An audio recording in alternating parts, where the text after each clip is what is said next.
Queridos irmãos, a paz do Senhor, amém? Louvado seja Deus. Quero aqui, antes que eu esqueça, falar para a irmã Isabel e irmão Evaristo, que depois do culto, se eu puder dar 5 minutinhos de palavra com vocês, eu agradeço, viu, amado? Se puder, tá bom? Quero agradecer também a todos os irmãos que têm orado pela saúde da minha sogra, né? E hoje aqui foi orado mais uma vez. Hoje já estivemos lá também, ela está ali na Calcaia, na casa do irmão, de um cunhado meu. E a luta tem sido muito grande, irmãos. Muita peleja, hoje já estivemos ali na Calcaia. E a luta é grande, mas graças a Deus a gente já tem notado já sinais de melhora, né? Isso é Deus sinalizando que pela sua misericórdia está operando. E eu quero agradecer todos os irmãos que têm se prontificado a orar, amém, amados? Agradeço demais, continue orando, porque aquele que começou o milagre na vida dela, ele irá concluir para a glória do nome do Senhor. Louvado seja Deus. Queridos, quantos vieram aqui para realmente ouvir a palavra de Deus? Louvado seja Deus. Sabe por que eu perguntei, amados? Porque quando eu digo que vim à casa do Senhor para ouvir a palavra de Deus, isso significa que eu estou na casa de Deus para receber aquilo que Ele vai falar. Se eu digo que eu estou aqui e vim para ouvir a palavra de Deus, eu estou dizendo para Deus, através dessa minha atitude de levantar a mão, indicando que eu vim para ouvir a palavra dEle, que se Ele ministrar ao meu coração uma palavra de consolo, eu vou receber. Se Ele ministrar ao meu coração uma palavra de orientação, de norte para a minha vida, eu também vou receber. Se Ele ministrar ao meu coração uma palavra de exortação, eu também vou receber. Porque afinal de contas, eu estou dizendo que vim para ouvir a palavra dEle. E quem quer ouvir a palavra de Deus, quem tem disposição para ouvir a palavra de Deus, recebe conforme o Senhor quiser falar. Amém? Então, quando eu digo que vim para ouvir a palavra do Senhor, eu estou sinalizando que qualquer palavra que vindo do coração de Deus para a minha vida, eu vou receber, porque afinal de contas, eu vim para ouvir e receber a palavra de Deus. Abra comigo a palavra de Deus em Jeremias capítulo 2.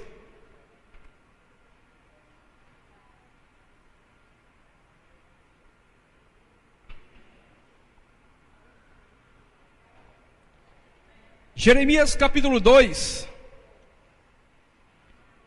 a partir do versículo de número 1. Jeremias 2, a partir do versículo de número 1.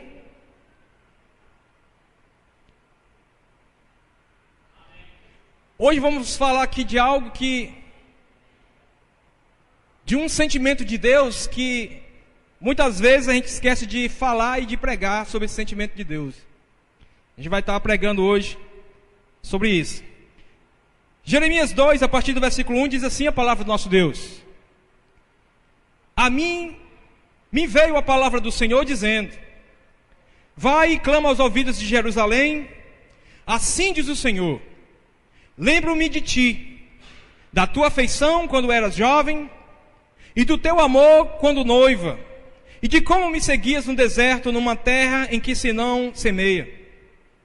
Então Israel era consagrado ao Senhor, e eram as primícias da sua colheita. Todos os que o devoraram se faziam culpados. O mal vinha sobre eles, diz o Senhor. Ouvi a palavra do Senhor, ó casa de Jacó, e todas as famílias da casa de Israel. Assim diz o Senhor: Que injustiça acharam vossos pais em mim, para de mim se afastarem, e indo após a inutilidade dos ídolos, e se tornando nulos eles mesmos, e sem perguntarem: onde está o Senhor que nos fez subir da terra do Egito, que nos guiou através do deserto, por uma terra de ermos, de covas, por uma terra de sequidão e sombra de morte, por uma terra em que ninguém transitava e na qual morava homem algum. Eu vos introduzi numa terra fértil, para que comesseis o seu fruto e o seu bem. Mas depois de terdes entrado nela, vós a contaminastes, e da minha herança fizeste abominação. Versículo 8. Os sacerdotes não disseram: onde está o Senhor? E os que tratavam da lei não me conheceram. Os pastores prevaricaram contra mim. Os profetas profetizaram por Baal e andaram atrás de coisas de nenhum proveito. Senhor Deus, eu só quero te agradecer por mais uma vez termos a oportunidade de pregarmos a tua palavra. E que Deus, o Senhor, venha falar segundo aquilo que o Senhor quer falar aos nossos corações. E que entendemos que aquilo que o Senhor falar é a tua vontade. E a tua vontade é boa, perfeita e agradável. E nós queremos, Senhor Deus, ouvir, e não somente ouvir, mas nós queremos obedecer a tua palavra, para que o teu nome nas nossas vidas e através das nossas vidas continue sendo glorificado. Muito obrigado, em nome de Jesus. Queridos, existe um sentimento que eu tenho certeza que todos aqui já sentiram, ou pelo menos a grande parte aqui já sentiu. Que sentimento é esse? Saudade. Quem já sentiu saudade aqui? De alguém ou de alguma coisa? Louvado seja Deus. Queridos, às vezes a saudade fere. Às vezes a saudade machuca, é aguda, dói muito. Mas, queridos, a saudade, ela também tem o seu lado positivo. A saudade, ela também tem o seu lado benéfico. A saudade, queridos, não é o principal, mas é um dos elementos que comprovam um fato bíblico. Sabia disso? A saudade é um dos elementos que comprovam uma realidade bíblica, um fato bíblico. Que realidade bíblica é essa? Que a saudade, ela comprova. O que a saudade comprova como fato bíblico, queridos, é que nós realmente fomos feitos segundo a imagem e semelhança de Deus. Está entendendo? Porque, queridos, Deus, o nosso Pai, Ele é um Deus que sente saudades. E nós herdamos essa característica dele também. Afinal de contas, nós somos feitos à imagem e semelhança dele. Então nós sentimos saudades porque o nosso Pai, Ele é um Deus que sente saudades. E nós temos essa característica também. E outras características também que herdamos dele. Amém? Queridos, e por isso, eu comecei aqui falando que hoje vamos falar de algo que às vezes a gente não fala a respeito de Deus, que é a questão da saudade. Hoje o tema é o Deus que sente saudades. Nosso Deus é um Deus que sente saudades. Se você pensar lá na parábola do filho pródigo, não é essa que nós vamos falar, mas veja aquele pai, todo dia ficava ali esperando a volta do seu filho. Sabe o que era isso, irmão? Saudade do filho.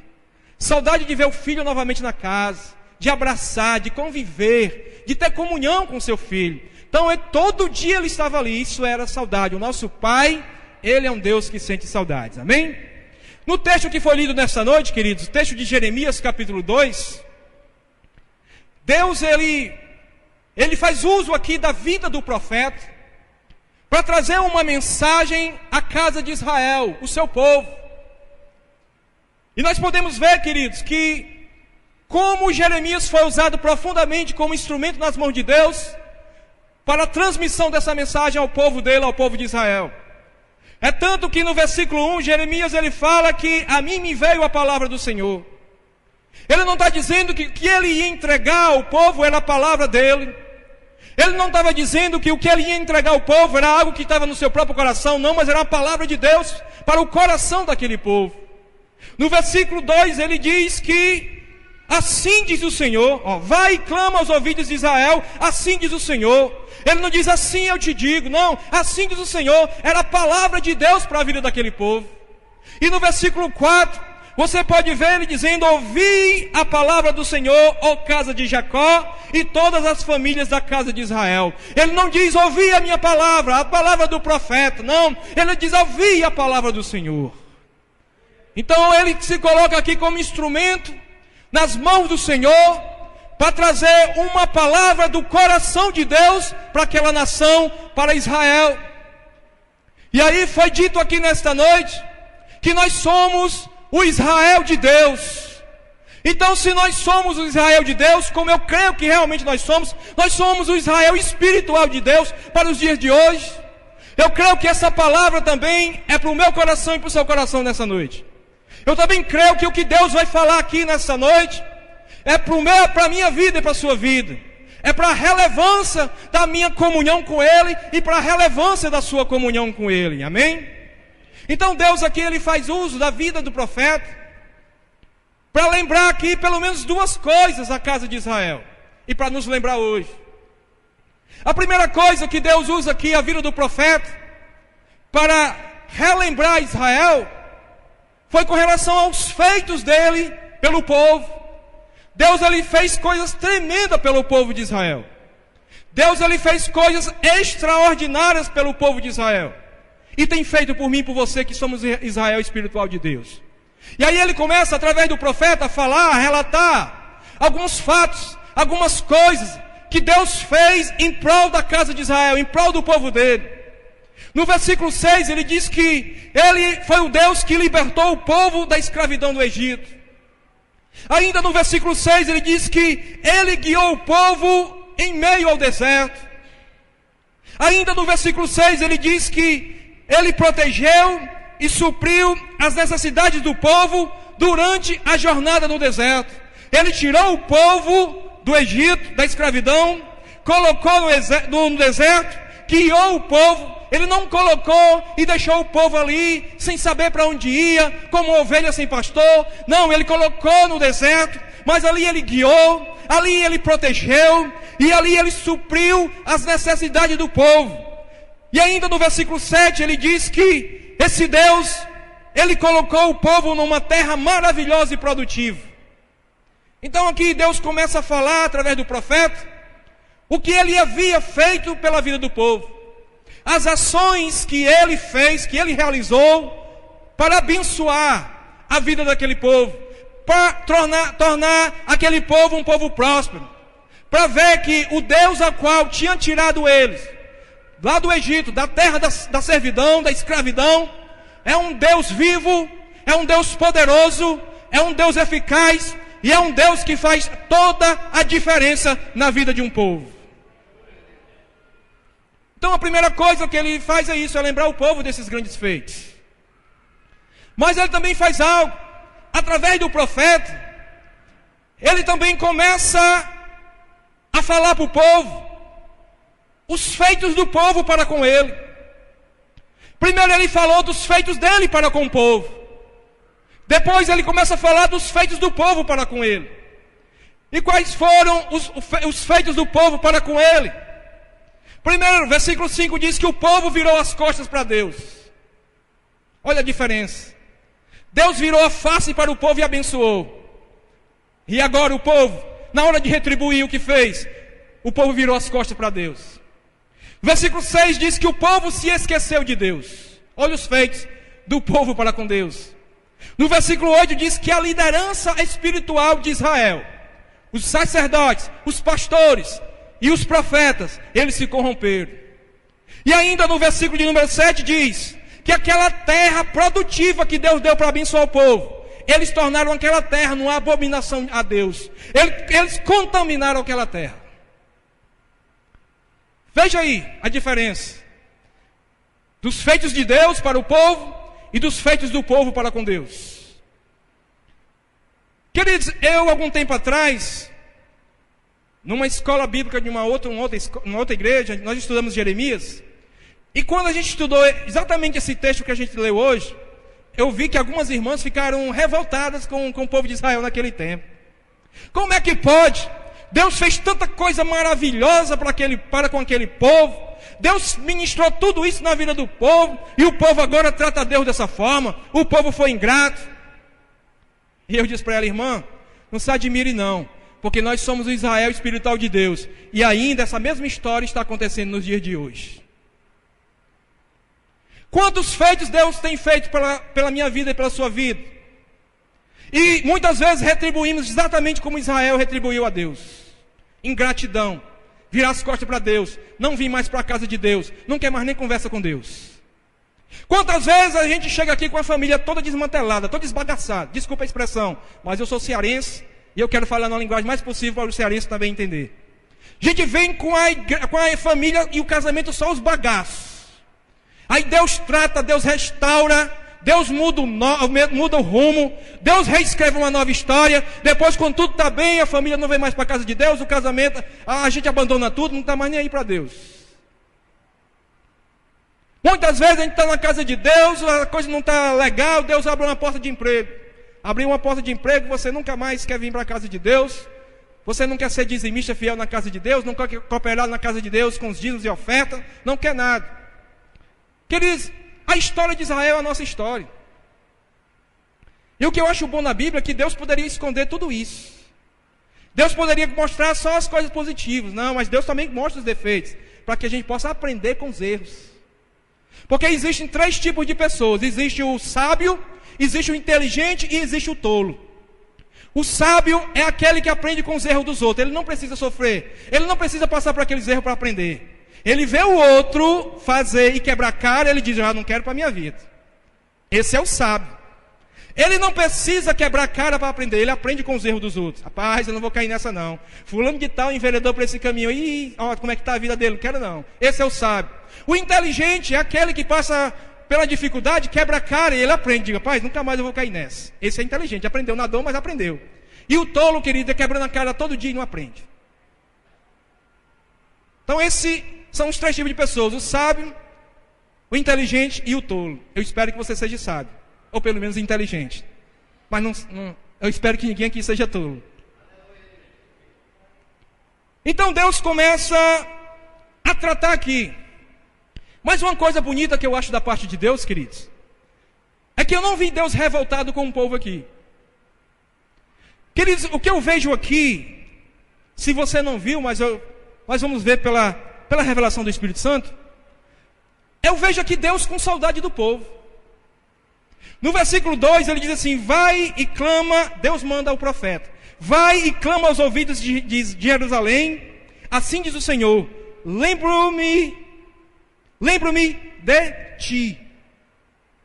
Eu não vejo Deus revoltado com o povo, mesmo o povo sendo ingrato com ele. Eu vejo um Deus que diz, vai lá, profeta, entrega essa mensagem para o povo, diz que eu lembro deles. Esse lembrar aqui, queridos, é um lembrar que mergulhado em doses profundas de saudade. Deus aqui, ele estava com saudade do povo. Mas essa saudade aqui que Deus estava sentindo do povo, era daquele povo de outrora. Aquele povo que tinha uma atitude diferente para com ele anteriormente. Aquele povo que algum tempo atrás era um povo que buscava ter comunhão com ele profundamente. Deus, quando diz aqui, vai, diz lá ao meu povo que eu lembro deles. Deus estava dizendo, olha, eu tenho saudade deles, daquele tempo de ouro. Eu tenho saudade daquele tempo em que o povo era apaixonado por mim. Eu tenho saudade daquele tempo que o povo pagava o preço para estar aos meus pés, para me glorificar. Eu tenho muita saudade desse tempo. Deus é um Deus que sente saudades, queridos. Louvado seja Deus.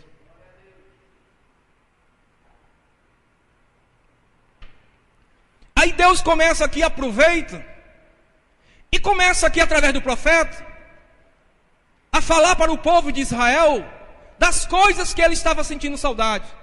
Coisas que outrora ele via na vida do povo e que agora não tinha mais. Coisas que outrora era uma realidade, era um fato. Era algo ali bem claro, bem patente, bem explícito na vida do povo. E que agora ele não tinha mais essa visão, ele não via mais isso na vida do povo. Então de que Deus estava com saudade? Primeira coisa, Deus estava com saudade dos tempos áureos, da afeição do seu povo para com ele. No versículo 2 diz assim, vai e clama aos ouvidos de Jerusalém, assim diz o Senhor, lembro-me de ti e da tua, o quê? Afeição quando eras jovem. Deus estava com saudade daqueles tempos de afeição do povo para com ele.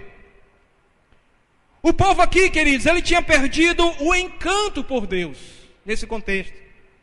O povo estava seco e apático com relação a Deus. Mas Deus estava totalmente saudoso daqueles tempos de ouro, como eu falei aqui. Deus aqui estava com saudade daquele tempo, querido, quando o povo o conheceu. Deus estava aqui com saudade daquele tempo, quando o povo se afeiçoou a ele.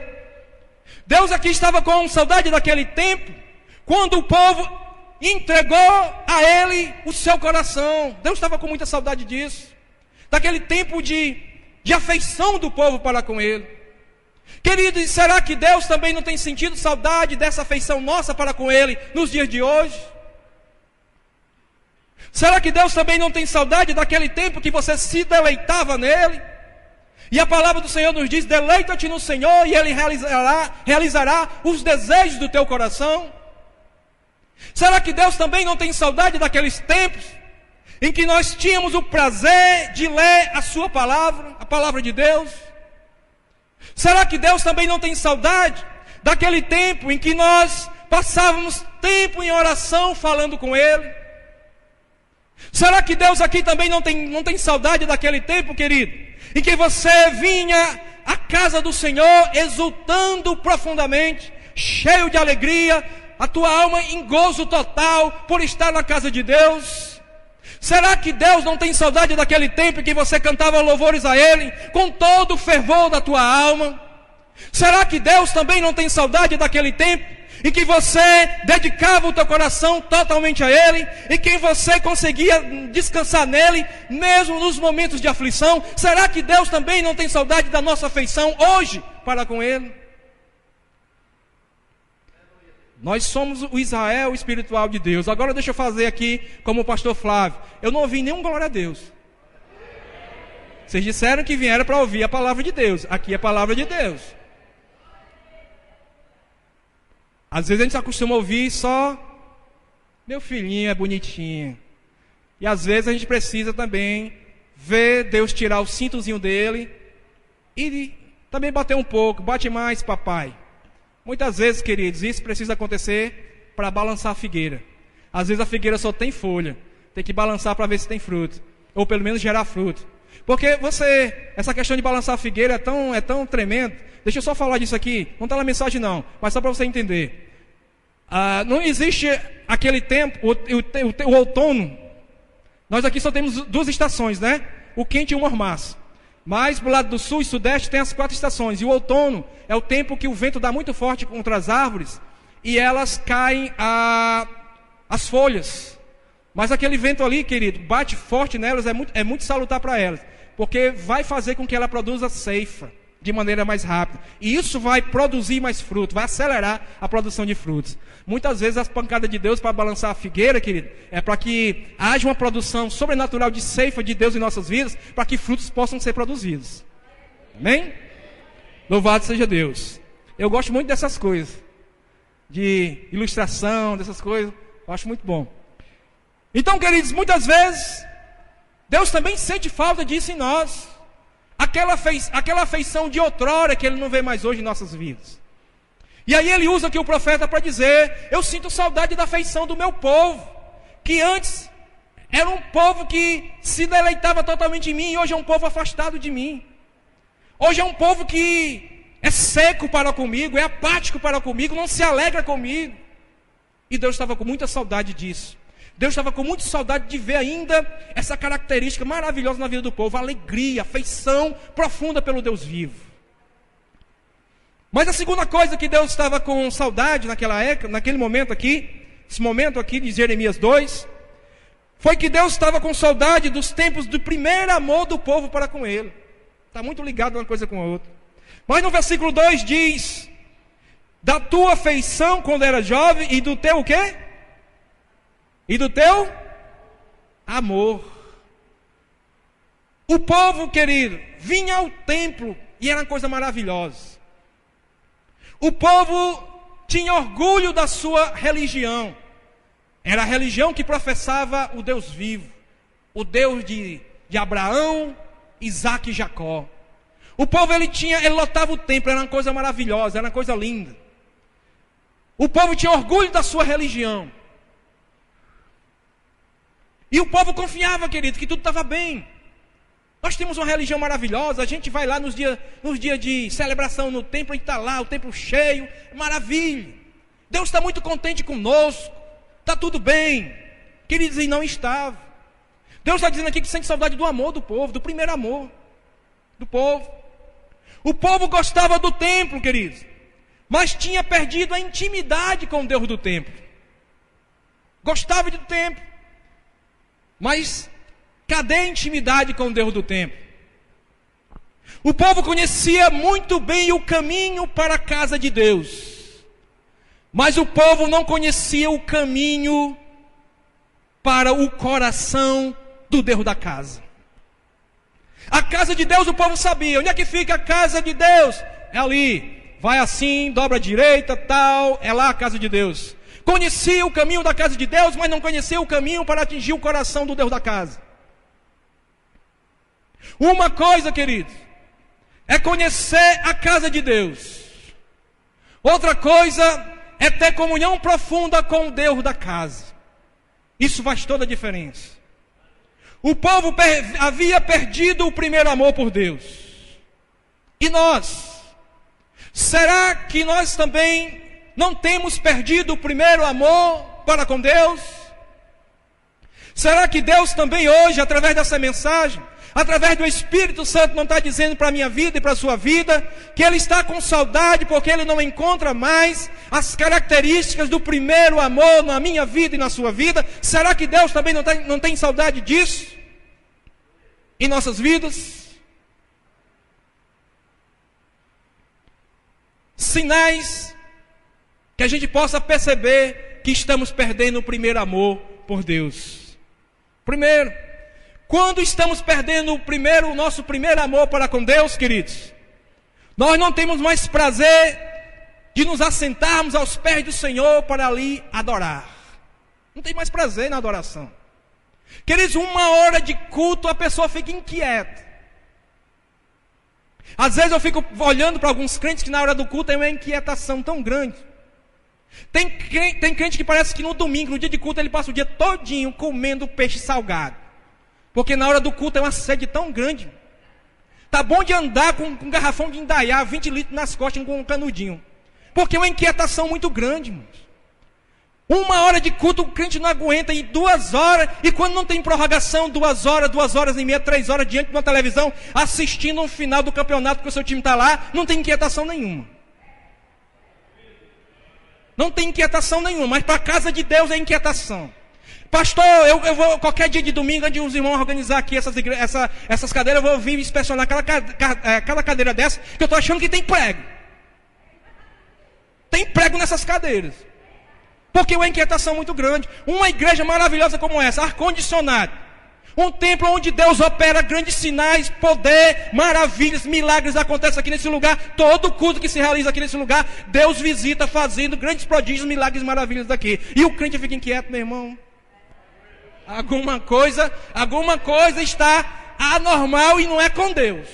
Deus, ele sempre é o mesmo de ontem, de hoje e será eternamente. A normalidade está com alguém e não é com Deus. Sinais de que estamos perdendo o primeiro amor. É quando, queridos, não temos mais prazer de falar do nome e nem das obras de Deus. A gente tem prazer de falar como o nosso time está no campeonato, quantos pontos. Mas falar de Deus, o crente não fala não. Às vezes eu vejo o crente quando se encontra com outro, é a paz do Senhor. Irmão, nosso time está assim e assim. Eu digo, e cadê Jesus? Jesus não tem. Não estou dizendo que você não possa torcer pelo seu time. Eu pelo menos não tenho um time nenhum, não torço por nenhum time. Mas você tem o direito de torcer pelo seu time. Queridos, mas muitas vezes o time se torna o nosso Deus. É uma idolatria tão grande. Camisa de um time oficial às vezes é mais de R$200. O cara compra. Mas às vezes não tem coragem de abrir o coração para colocar ao menos R$2 aqui. Às vezes compra uma camisa de um time de 200 e tantos reais. Afinal de contas, o meu time ganhou esse campeonato, é mais uma estrelinha. A camisa mudou, é mais uma estrelinha. Eu quero oficial, atualizada, 200 e tanto compro. Passa aí no cartão aí, ou à vista mesmo, passa aí. Mas o dízimo e a oferta, cadê, irmão?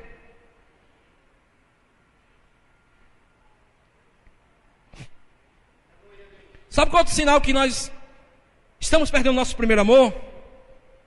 Quando não mais exultamos em ver a manifestação da glória de Deus no meio do arraial. Arnoldo te falou aqui, orando aqui, ele falou a questão do arraial de Deus.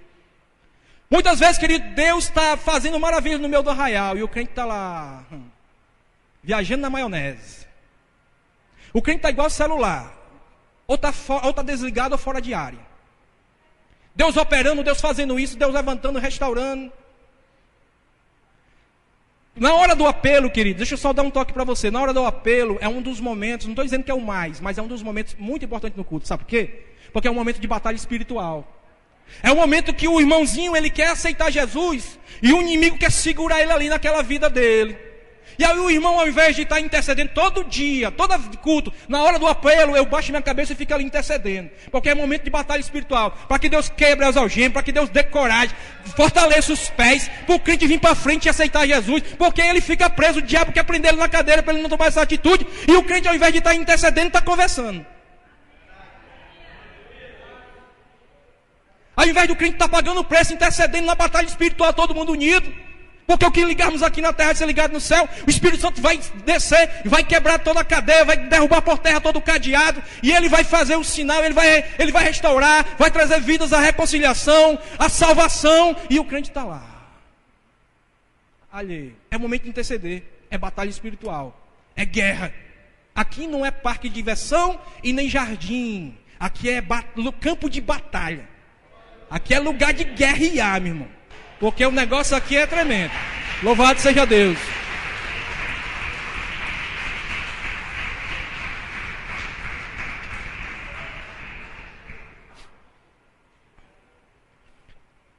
Sabe quando é que nós estamos perdendo o primeiro amor? Quando a nossa alma não está mais enamorada de Deus. Sabe aquele negócio de namorado com namorada, aquele amor tão profundo? Tá ligado? Né, Daniel? Os olhos do Daniel olham para cá, chega a brilhar. E aí, irmão? Recebe aí. Viu? Então, é namorado. Há um amor. Quer estar junto. Então, quando a gente perde o primeiro amor, a gente não está mais aí para Deus. A gente perde o encanto. Não está mais nem aí. Sabe, outro sinal que a gente está perdendo o amor para com Deus? É quando a gente vem ao templo e até mantém um compromisso externo, mas o nosso coração está frio para com Deus. A gente vem ao templo, tem até alguns aqui, que a gente faz exteriormente aqui, algumas ações, atitudes, né? Esboça algumas coisas exteriormente, mas o nosso coração está frio para com Deus. Porque a gente está perdendo o primeiro amor. Sabe qual é outro sinal, quando se está perdendo o primeiro amor? É quando o ritual e a religiosidade toma o lugar da verdadeira adoração. Tem ritual? Tem. Tem pula-pula, tem rodopio, tem crente que fica pregado na parede, tem crente que eu chamo de crente lagartixa. Se você jogar ele na parede, ele fica lá pregado.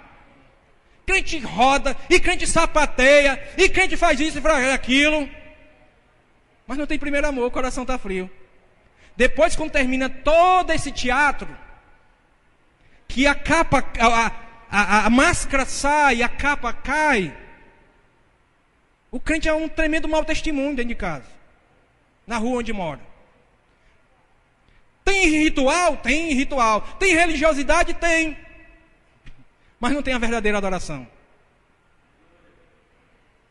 Sabe qual é outro sinal que estamos perdendo o nosso primeiro amor para com Deus? É quando deixamos que qualquer coisa substitua os nossos momentos de comunhão com Deus.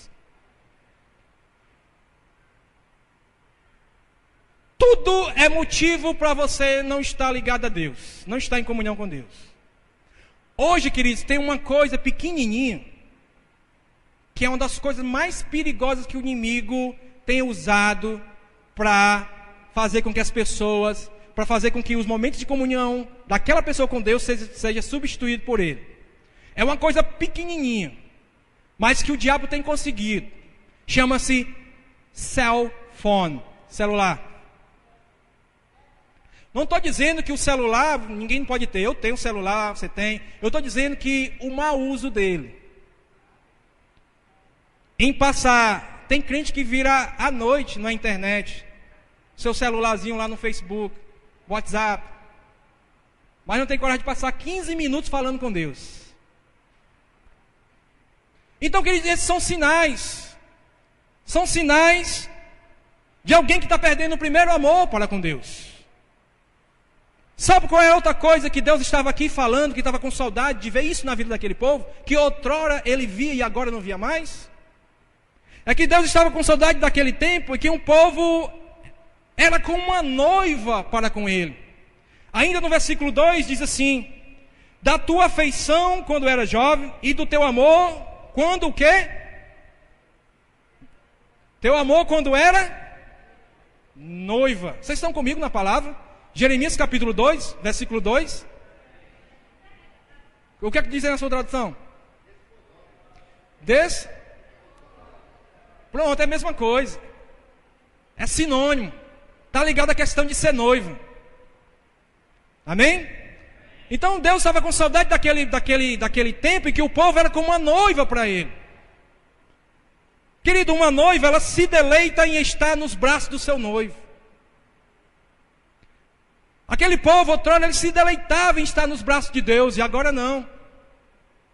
E Deus, ele estava com saudade desses momentos, em que um povo era como uma noiva, que tinha prazer de estar nos braços dele. Né, Samara? Hein? Samara, eu acredito que ela tenha prazer de estar nos braços do Aleph. Você é um noivo. Depois, viu, pastor, eu vou levar carreira para casa, só atiçando os irmãos, viu? Carreira depois vai ser grande. Pastor, começa a interceder aí, viu? Mas, querido, é desse jeito. Então aquele povo, quando tinha essa característica de noiva, tinha um prazer em estar nos braços de Deus. Não queria estar em braços de outro Deus. Não queria estar nos braços do Deus dos filisteus, dos amorreus, dos midianitas. Deus dos midianitas, não. Era nos braços do Deus vivo. Nos braços do Deus de Abraão, Isaac e Jacó. Uma noiva, querida, ela tem prazer de encontrar o noivo e conversar com ele. Uma noiva, ela tem prazer de ver aquela hora chegar, a hora que ela poderia estar, ela tinha que estar em companhia do seu noivo, ela fica esperando aquele momento, aquela hora chegar, aquela hora de estar na companhia do seu noivo. Israel era assim, Israel gostava de estar com Deus, na companhia de Deus, todo momento. Israel queria estar ali com Deus, e Deus não via mais isso em Israel. Deus estava com muita saudade desse tempo. Uma noiva, querida, ela procura ser fiel ao noivo, e dessa forma se entrega totalmente a ele. A noiva, ela entrega o seu coração ao noivo. Quando eu falo se entregar totalmente a ele, queridos, não entendam, não estou falando de atitude sexual. Eu estou falando daquela atitude de afeição, de amor. Ela não quer compartilhar esse amor que ela sente para com seu noivo, para com outro homem que não seja o seu noivo. O foco é seu noivo, o alvo é o seu noivo. Então assim era Israel. Israel não queria compartilhar o seu coração, o seu amor para outro Deus, um Deus com D minúsculo, não. Ele só tinha prazer de compartilhar o seu amor com um Deus com D maiúsculo, o Deus de Israel. Uma noiva, queridos, ela consegue abrir mão de muitas coisas para viver em comunhão com seu noivo. Uma noiva, ela faz isso, e vice-versa, o noivo também, mas aqui é noiva, vamos falar da noiva. A noiva, muitas vezes, ela abre mão de coisas na sua vida para não atrapalhar a comunhão com seu noivo. Se aquilo dá confusão entre ela e o noivo, se aquilo rouba a comunhão dela com o noivo, ela prefere abrir mão daquilo. Se não fere os princípios da palavra de Deus, se não fere os estatutos do Senhor para com ela como noiva e para com ele, para com o relacionamento dos dois, se não fere isso, ela vai abrir mão, porque afinal de contas ela quer estar bem, em comunhão com seu noivo. Então Deus via tudo isso em Israel. Aí eu te pergunto, será que Deus está vendo essas coisas hoje em nós? Será que Deus hoje está vendo em nós uma atitude de noiva para com Ele, o nosso noivo? Será que temos nos deleitado em Deus? Será que o nosso grande prazer é estar na presença de Deus? Será que a gente tem deixado algumas coisas para trás? Coisas que atrapalham a nossa comunhão com Deus?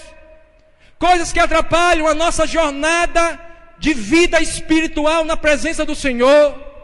Será que a gente tem deixado essas coisas para trás para viver em plena comunhão com o único Deus vivo, poderoso e verdadeiro? Será que Deus também não tem saudades dessas coisas em nossas vidas, irmãos? Sabe o que mais Deus estava com saudade? Deus estava com saudade daquele tempo que o povo o seguia, mesmo em meio ao deserto. Aqui no versículo 2 diz, irmão, só o versículo 2 é a pregação, né? Diz, vai e clama aos ouvidos de Jerusalém, assim diz o Senhor, lembro-me de ti, da tua afeição quando eras jovem, e do teu amor quando noiva, e de como me seguias aonde, irmãos? No deserto. Deus estava com saudade, queridos, daquele povo que mesmo ali no deserto, era um povo que não abria mão de seguir a Deus. Então houve esse tempo de deserto na vida do povo de Israel. Mas houve também esse momento que mesmo no deserto o povo não abria mão de Deus. O povo seguia a Deus mesmo no deserto. Quando a nuvem, queridos, pousava, o povo ali acampava. Quando a nuvem se levantava e partia, o povo seguia a nuvem. Se a nuvem ia para a direita, o povo ia para a direita. Se a nuvem ia para a esquerda, o povo ia para a esquerda. Porque afinal de contas o povo entendia que aquela nuvem era algo sobrenatural. Era a presença de Deus no arraial do povo. E o povo seguia mesmo no deserto a presença de Deus. O povo seguia, queridos. Então houve um tempo que o povo se consagrava, o povo seguia a Deus, mesmo ali em meio ao deserto. O povo saiu do cativeiro egípcio e mergulhou ali na jornada pelo deserto. Mas ali no deserto o povo aprendeu, queridos, a confiar no cuidado de Deus. Mesmo ali no deserto o povo aprendeu a confiar no livramento de Deus. Mesmo ali no deserto o povo aprendeu a confiar na proteção de Deus. Mesmo ali no deserto, o povo aprendeu a confiar na providência de Deus. O povo, mesmo em meio ao deserto, o povo seguia a presença sobrenatural do Deus vivo ali. E assim também era você, irmãos. Outrora você, quantos desertos você não passou? E mesmo ali no deserto você não negociava a tua fé. Mesmo ali no deserto, você ficava sendo observado por pessoas que diziam, como é que pode passar uma luta dessa e não abrir mão de Deus, passar uma luta dessa e não deixa de orar, passar uma luta dessa e não deixa de fazer as coisas, os afazeres de casa, adorando o único e exclusivo Deus, Rei dos reis e Senhor dos senhores. Como é que pode? Porque naquele tempo, mesmo em meio ao deserto, você seguia a Deus. E agora? Como é que está? E agora? Muitas vezes no meio ao deserto, vira as costas para Deus, murmura. Queridos, a murmuração, na Bíblia você vê Deus batendo forte com relação à murmuração. Inclusive, a grande parte do povo que saiu do Egito morreu no deserto por causa da murmuração. A murmuração é terrível aos olhos de Deus. Para alguns a murmuração é apenas só palavras negativas, mas não é. A murmuração, queridos, é algo terrível. Primeiro, quando você murmura, queridos, primeira coisa, aprenda isso. Quando você murmura, você está dando legalidade para o inimigo se andar na tua casa e na tua vida. Você está dando legalidade, está dando brecha para ele. Segunda coisa, quando você murmura, você está dizendo que Deus é um Deus que não tem poder. Porque quando você murmura, você automaticamente está dizendo que Deus não pode resolver a sua causa. Por isso que você está murmurando. Porque se você confia em Deus, você não vai murmurar. Se você confia em Deus, mesmo em meio ao deserto, você vai continuar seguindo a Deus. Adorando, servindo, orando e glorificando. Porque é de força em força, de fé em fé, de glória em glória e de vitória em vitória. Você não desiste, irmão. Você não desiste. Louvado seja Deus. Louvado e engrandecido seja Deus. Mas como é que nós estamos hoje, queridos? Será que essa atitude está em nossas vidas? De que continuarmos servindo, adorando a Deus, mesmo em meio ao deserto? Porque por incrível que pareça, tem crente que está deixando de servir a Deus mesmo estando no paraíso. Ou seja, está tudo tranquilo na sua vida, está deixando de servir a Deus. Imagina quando chegar ao deserto. Para alguns, o deserto é a escola. Aprende e volta aos pés do Senhor. Mas para outros, o deserto deixa a pessoa mais rebelde ainda, aí que se revolta com Deus. Aí aquela questão. é quem é sábio, inteligente e tolo. Vai reagir também na hora do deserto. Mas, querido, Deus estava com saudade disso na vida do povo. Sabe qual é outra coisa que, para finalizarmos, que Deus estava com saudade, porque Ele via na vida do povo e não via mais hoje, naquele momento que estava usando a vida do profeta Jeremias para trazer uma palavra aos ouvidos do povo e ao coração do povo, é que Deus estava com saudade do tempo em que o povo era totalmente consagrado a Ele. Versículo 3 diz: então Israel era o quê? Consagrado, santificado ao Senhor.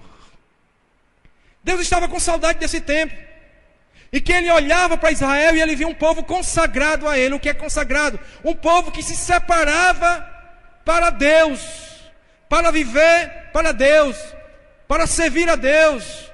Se consagrava para que Deus usasse a vida deles para a glória do nome do Senhor. O povo era consagrado a Deus. Deus estava com muita saudade disso na vida do povo. E será que Deus também hoje, dia 13 de agosto de 2017, Deus não está com saudade também dessa consagração em nossas vidas, irmãos? Como é que está a nossa vida diante do Senhor? Será que nós temos vivido uma vida de consagração a Deus? Será que hoje Deus, ao olhar para nós, Ele pode dizer: eu me alegro nesse servo, eu me alegro nessa serva, porque eis aí alguém que paga um preço para viver uma vida de consagração diante de mim? Ou será que Deus hoje, olhando para a minha vida e para a sua vida, está muito triste e está sentindo uma imensa saudade, porque Ele não encontra mais as vestígios, os sinais de uma vida consagrada em mim e em você? Houve um tempo em que o povo se consagrava para Deus.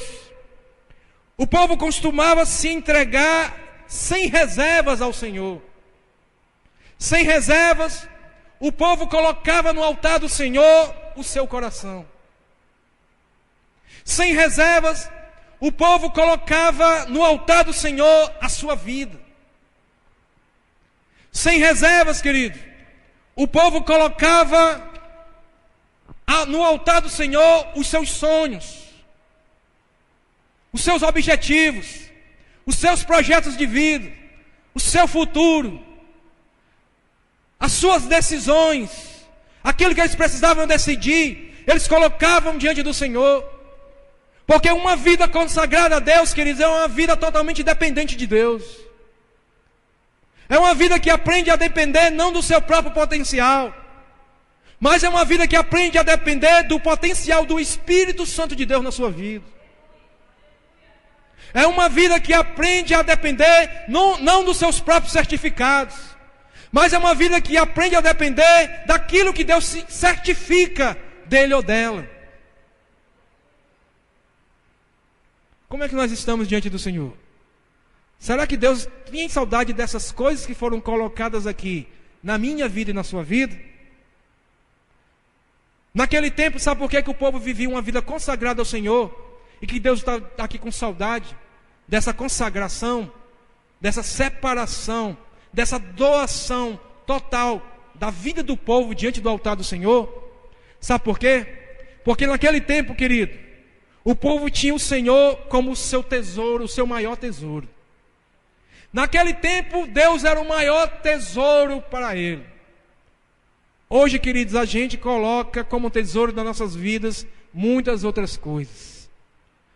Mas, querido, o maior tesouro que alguém pode encontrar na sua vida chama-se Jesus Cristo de Nazaré. Esse é o maior tesouro. Louvado seja Deus. Bendito é o nome do Senhor. Louvado seja o nome do Senhor. Glória a Deus. Sabe por que naquele tempo o povo vivia uma vida de consagração total ao Senhor, querido? E que Deus aqui estava com saudade disso? É porque o povo tinha o Senhor como a sua maior riqueza. O povo tinha o Senhor como a sua maior fonte de alegria. Hoje temos colocado, querido, como fonte de alegria em nossas vidas outras coisas. Naquele tempo era o Senhor. Para eles o Senhor é tudo isso. O povo se consagrava ao Senhor porque via em Deus a sua grande porção, a porção da sua herança. Aí o povo se consagrava a Deus. Não tinha outra coisa melhor para a vida deles do que estar com Deus.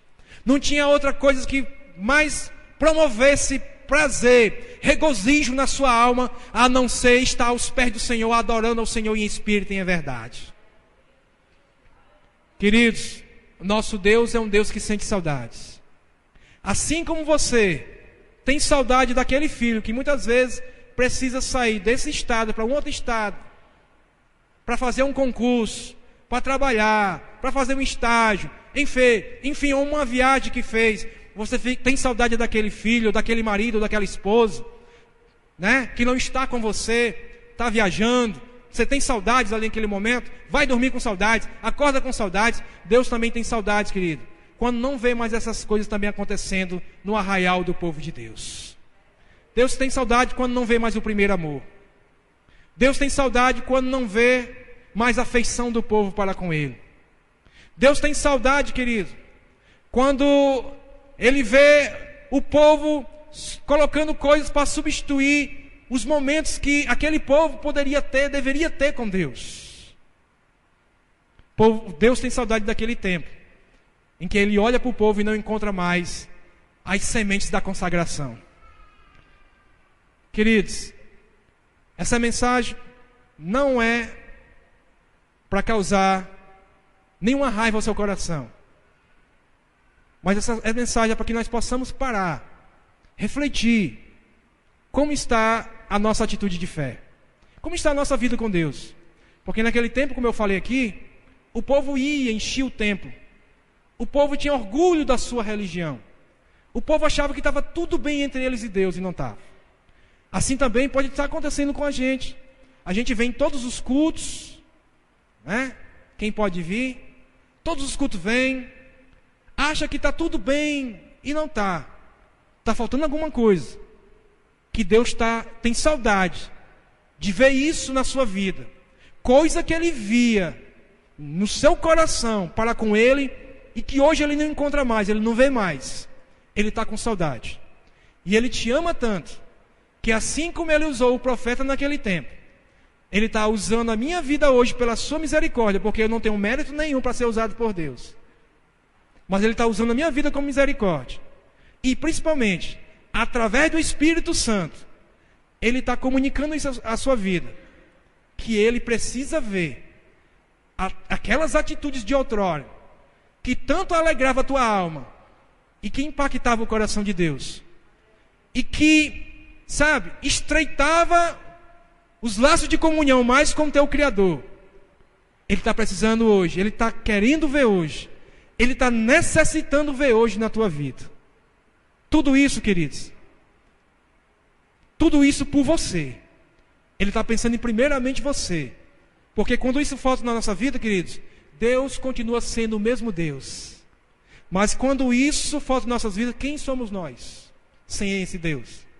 Quem está perdendo somos nós. Então Deus traz essa palavra reflexiva para que nós possamos voltar àquele tempo de outrora. Porque, queridos, Deus tem muita coisa para fazer na minha vida e na sua vida. Mas precisamos voltar ao tempo de outrora. Precisamos voltar àquele tempo de genuína adoração. Precisamos voltar àquele tempo de primeiro amor. Quando isso voltar, te prepara, porque a manifestação da glória de Deus vai ser poderosa. Pastor Flávio, louvado seja Deus.